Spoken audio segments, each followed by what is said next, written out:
আমার বাবার বাড়িতে 10টা রুম আছে, অথচ আমার স্বামীকে নিয়ে আমার থাকার জায়গা হলো না ওই বাড়িতে। 2 বছর পর স্বামীকে নিয়ে বাবার বাড়িতে গেলাম। ভাবিরা আমাদের দেখার পরই মুখ বাঁকা করে নিল।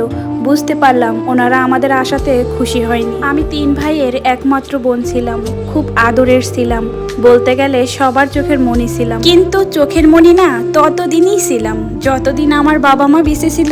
আমার বিয়ে হয় পারিবারিকভাবে, স্বামী সরকারি চাকরি করে। আমার বাবা মা আমার বিয়ের আগেই মারা গেছেন। ভাইয়েরা কোনো মতো একটু আয়োজন করেই তাড়াহুড়ো করে আমাকে বিয়ে দিয়ে দেয়। ভাবিদের কথা ছিল বোনের বিয়েয় অত টাকা খরচ করতে হবে না। আলহামদুলিল্লাহ, আমার স্বামী এবং আমার শ্বশুরবাড়ির লোকজন অনেক ভালো। বিয়ের পর হয়তো একবার এসেছিলাম বাবার বাড়িতে, তাও আবার একদিনের জন্য। আর আসা হয়নি। স্বামীর যেখানে পোস্টিং হয় সেখানেই থাকতে হয়। হঠাৎ করে কেন জানি মা বাবার কথা খুব মনে পড়ছিল। মনে হলো তাদের কবরটা দেখলে একটু মনের ভিতর শান্তি পাবো। এই জন্য ভেবেছিলাম 2 দিন গিয়ে থেকে আসবো। মনে বড় আশা নিয়ে স্বামীকে সাথে নিয়ে বাবার বাড়িতে আসছিলাম, কিন্তু আমাদের দেখে ভাবিরা যে খুশি হবে না এটা কখনো ভাবতেও পারিনি। বড় ভাবিকে জিজ্ঞেস করলাম, কেমন আছেন ভাবি? তিনি বললেন, বেশি ভালো নেই রে, তোর ভাইয়ের কাজকর্ম নেই, আবার আমি অসুস্থ, এভাবে কি ভালো থাকা যায়? মনে মনে ভাবলাম আমার বাবা তো কম সম্পত্তি রেখে যায়নি, ভাইয়া যদি বসে বসে খায় তারপরও শেষ হবে না। এটা শোনার পর ভাবিকে বললাম, ভাবি চিন্তা করেন না, আল্লাহ সব ঠিক করে দিবে। মেজো ভাবি তো আমাদের দেখে রুমেই চলে গেলেন, আর ছোট ভাবি তো বলেই ফেললেন, কি মনে করে আসলে তোমার স্বামীকে নিয়ে? কথাটা শুনে খুব কষ্ট পেলাম। তারপরও বললাম যে মা বাবার কবর দেখতে খুব ইচ্ছে করছিল, তাই চলে আসলাম। আর তোমাদেরও তো দেখি না কতদিন হয়ে গেছে, তাই আসলাম 2 দিন থাকবো তোমাদের কাছে। এই কথাটা শুনে বড় ভাবি বলল, 2 দিন থাকবে তোমরা?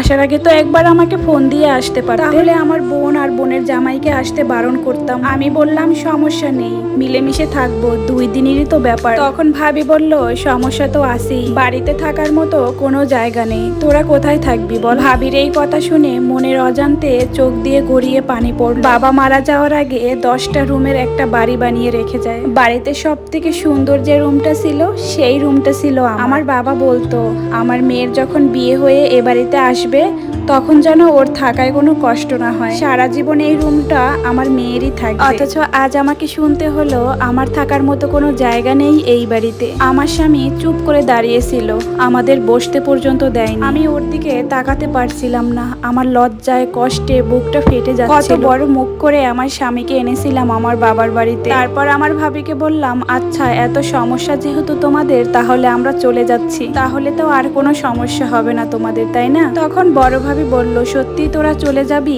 আমি বললাম, হ্যাঁ, এভাবে তো আর থাকা যায় না, তাছাড়া আপনার বোনরা তো আমাদের বাড়িরই মেহমান, আমি চাই না আমাদের জন্য তাদের কোনো কষ্ট হোক, না হয় অন্য আরেকদিন আমি আসবো, আপনারা সবাই ভালো থাকবেন। ভাবি তখন বলল, আচ্ছা অন্যদিন আসলে আগে আমাকে একটু ফোন করে বলিস। চোখের পানি ফেলতে ফেলতে বাড়ি থেকে বের হয়ে আসি আর ভাবতে থাকি ছোটবেলার কথা। ছোটবেলা আম্মুকে বলতাম, আম্মু এটা আমার বাড়ি, আর ভাইয়াদের কাঁধে ঘুরে বেড়াতাম আর বলতাম এই বাড়ির মালকিন আমি। আসলে এইসব কথা হয়তো ছোট থাকতেই মানায়। ভাইয়েরা বিয়ে করার পর, ভাবিরা আসার পর, বাড়ির মেয়ে হয়ে যায় পর, চলে আসার সময় মা বাবার কবরের পাশে দাঁড়িয়ে কাঁদতে কাঁদতে চিৎকার করে বলি, ও বাবা ও মা, দেখো তোমাদের মেয়ের একটুখানি জায়গা হলো না ওই বাড়িতে, অথচ তোমরা আমার জন্য কত সুন্দর করে একটা রুম বানিয়ে রেখে গেছো।